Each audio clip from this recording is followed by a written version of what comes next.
Tuh. Oke. Nah, di situ udah mulai banyak tuh spanduk. Iya. Isinya adalah Pramono Rano Gubernur Jakarta 2024 sampai 2029 dan lain-lain. Jadi sudah mulai canvassing ke ke tempat-tempat publik, bukan lagi memainkan narasi di media sosial ataupun antar pernyataan para juru bicara begitu. Nah, memang tadi kan Egy bilang bahwa dari kubu sana itu kencang untuk bilang atau Pilgub Jakarta itu 2 putaran. Ini bisa dilihat dari beberapa pernyataan ya dari pejabat-pejabat di Kim Plus ataupun partai pendukung Ridwan Kamil Susono itu masih sangat firm mereka Pilgub ini akan berjalan 2 putaran. Nah itu, tapi yang seru adalah gimana caranya. Tadi Egy sudah singgung sedikit soal partai-partai lain dan seterusnya ya. Nah, gue kemarin ngobrol ya sama beberapa orang Kim dari Golkar maupun dari Gerindra. Yang menarik perhatian itu adalah Prabowo yang tiba-tiba hadir di acara Hari Guru dan memberikan pernyataan di istilahnya meningkatkan upah ya 6,5%. Nah itu dibaca secara politisnya adalah Prabowo itu ingin mengambil hati para guru kalau misalkan nanti Pilgub Jakarta berjalan 2 putaran itu guru-guru bisa memilih Ridwan Kamil dan Susono. Pun hal yang sama para buruh yang upahnya dinaikkan oleh Prabowo, tanda kutip, itu bisa memilih Ridwan Kamil dan Susono. Jadi sudah ada istilahnya cipta kondisi kalau misalkan berandai nanti Pilgub ini berjalan 2 putaran begitu. Nah, Prabowo memang sangat concern di Jakarta.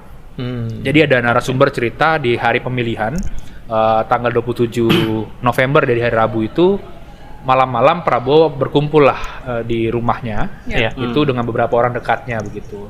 Ada beberapa pilgub yang disorot. Yang pertama tentu Jakarta. Jakarta, Prabowo menelpon salah satu petinggi Gerindra menanyakan kok Jakarta bisa kalah.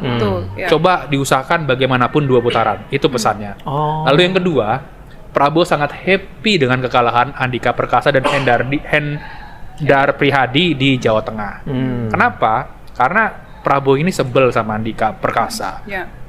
Di kubu Prabowo itu beredar informasi bahwa Andika ini bisa naik jabatannya segala macam itu karena didukung oleh Prabowo Subianto begitu. Kok Andika yang sudah dibantu sedemikian rupa dalam karir di militernya itu justru mendukung Ganjar Pranowo bukan Prabowo Subianto. Makanya dia sangat happy sekali dengan kekalahannya Andika Perkasa di sana begitu. Ketika dia menyampaikan soal Jakarta, dia memerintahkan untuk skenario 2 putaran. Betul, skenario 2 putaran. Makanya kan berjalan tuh. Setelah itu ada petinggi Gerindra yang berbicara di publik bahwa Pilgub Jakarta 2 putaran, lalu langsung narasinya kencang. Lalu juga tadi yang Hari Guru, Hari Buruh dan seterusnya. Tapi sorotan Prabowo ini menarik ketika kita tarik ke Senayan, karena di Senayan narsum gue sama Egy itu cerita mereka sudah ada instruksi untuk ke fraksi-fraksi partai ini untuk siap-siap menghimpun kekuatan dari daerah-daerah yang sudah selesai pilkadanya ditarik ke Jakarta ketika 2 putaran nanti kekuatan itu disatukan. Jadi untuk memenangkan pilkada atau pilgub di Jakarta 2 putaran gitu. Nah, Egy juga ketemu sama penyelenggara. Atau internal narasumber di penyelenggara pemilu ya. Sempat kemarin juga bareng lu juga sebenarnya Ca ya. Kita ketemu sama salah satu penyelenggara gitu dan dia mengakui sebenarnya bahwa upaya intervensi ini muncul gitu lewat beberapa cara memang. Ada yang kemudian meminta PSU gitu. Mereka kan mengklaim bahwa PSU ini pemungutan suara ulang, betul. Dengan argumen bahwa tingkat partisipasi di beberapa TPS ini rendah gitu, sehingga mereka kemudian meminta dilakukan kembali PSU di beberapa TPS gitu.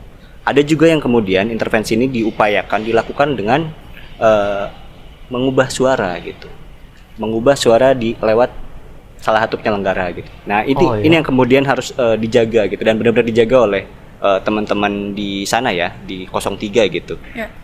Sehingga kalau tidak dijaga memang potensi berubahnya sangat riskan lah gitu, sangat besar gitu potensi suara ini berubah. Walaupun sekarang sudah di tingkat provinsi aja ya dan seharusnya semakin sulit dong. Semakin sulit, betul. Tapi tetap harus dijaga karena kalau kita lihat jarak waktunya masih ada sampai 2 minggu lagi.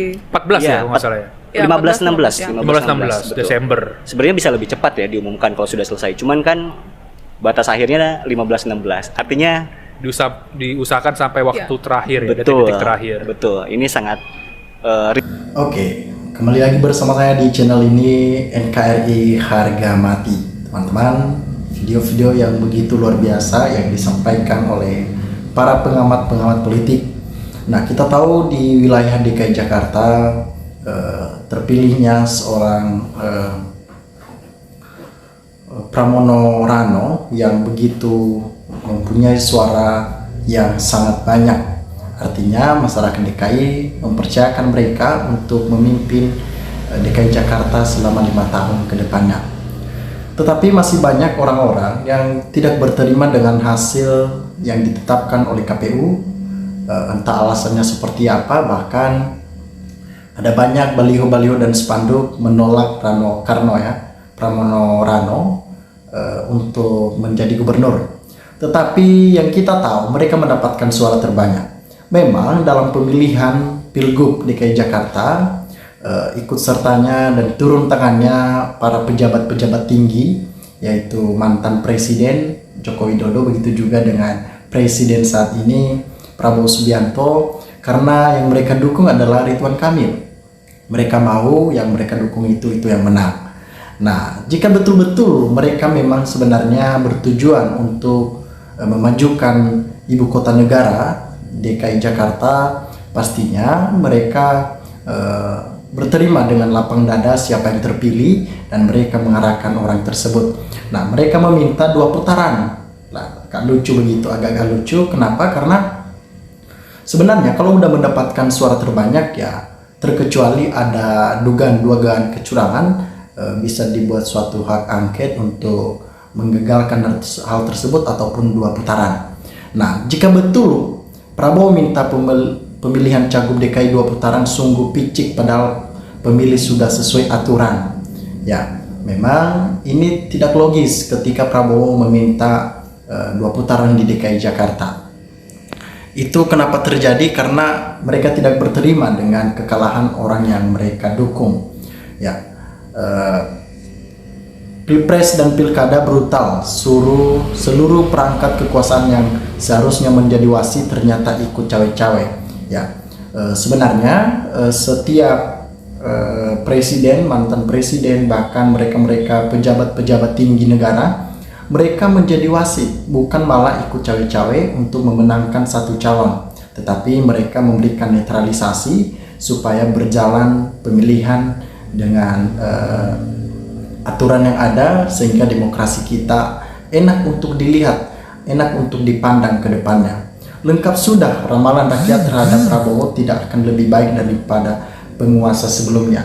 Nah, kenapa mereka melakukan hal-hal seperti itu? Karena mereka mau orang yang mereka dukung itu harus menang, jadi menghalalkan berbagai macam cara. Jadi jahat banget ya penguasa saat ini. Pilkada Jakarta udah asli pilihan rakyat, memenangkan Pramono Bang Doel, mau dirubah seenak-enaknya, warga Jakarta lawan begitu. Mari kita masyarakat menyampaikan apa yang menjadi isi hati kita, bahwa yang kita pilih itu tepat untuk memimpin negara ini, bukan pejabat-pejabat, bukan presiden yang menentukan itu, tetapi kita sebagai masyarakat. Dan memang suaranya udah ditentukan terkhusus buat Pramono Rano. Mereka dipercayakan untuk membawakan DKI Jakarta selama 5 tahun. Nah, saat ini teman-teman kita menyadari bahwa intervensi dari kekuasaan ke penguasa itu luar biasa, berbagai ancaman dilontarkan, dan kita harus mengawasi hal itu dan tetap waspada biar rakyat mengadili untuk orang-orang yang merasa berkuasa untuk memaksakan Pilgub DKI 2 putaran. Kemenangan sudah memiliki Pram Rano 1 putaran karena sudah disahkan KPU dan Bawaslu. Memang sudah disahkan, tetapi ketika kuatnya mereka untuk mewujudkan ini ya bisa-bisa saja terjadi. Prabowo juga ditolong Megawati waktu dia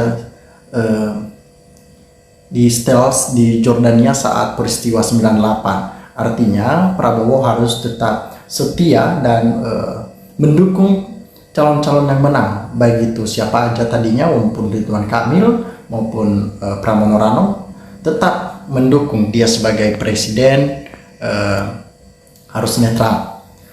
Nah, ambisi seorang penguasa apapun pasti diiklankan. Ini akibat dalam kekuasaan, tapi rakyat jangan sampai lengah. Ayo rakyat bersatu lawan penjahat-penjahat politik yang selalu mengintervensi orang-orang supaya menggagalkan calon yang sudah menang. Ya, sangat lucu. Kita kan udah tahu siapa yang menang. Sangat lucu ketika itu gagal lagi. Jiwa kesatria Prabowo sudah luntur gara-gara Mulyono. Memang beliau dekat dengan Mulyono, artinya bisa saja terpengaruh dengan tindakan-tindakan yang kurang etis yang dilakukan oleh Mulyono, sehingga Prabowo menyadari bahwa dia sudah terkontaminasi akan hal itu. Nah, kalau model begini, penguasaan rusak berat negara dan demokrasi. Kita mewujudkan apa yang menjadi mimpi terkhususnya di DKI Jakarta, supaya masyarakat DKI Jakarta tenang dengan pilihan mereka selama 5 tahun ke depan. Terima kasih teman-teman. Lensa Netizen melaporkan.